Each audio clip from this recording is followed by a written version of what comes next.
Welcome to DOS Media. I'm Terry Harrison. During the dying days of World War II, a small medieval castle in the Austrian Alps became the backdrop to one of the strangest and most unlikely battles.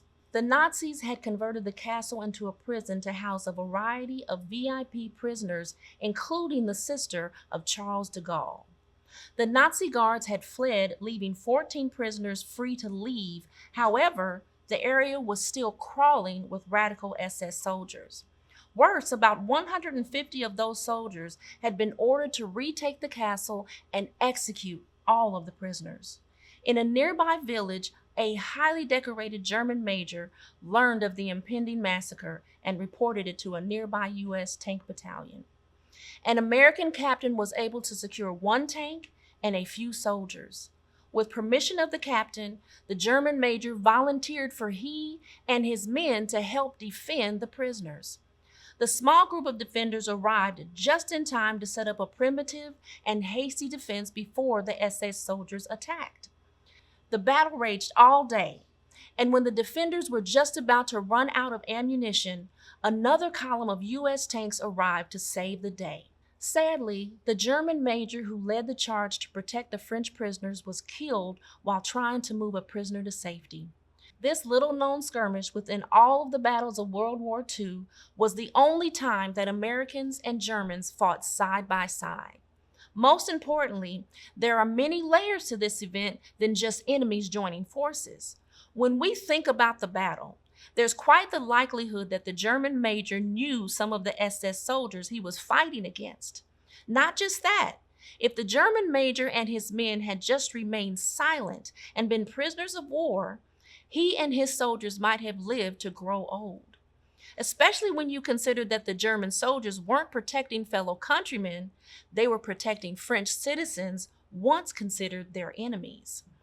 Now, not many of us will be in a high-stakes situation like the German major found himself. Yet there will be times when we too stand at the crossroads of acting courageously upon our convictions or safely looking the other way, free from repercussions.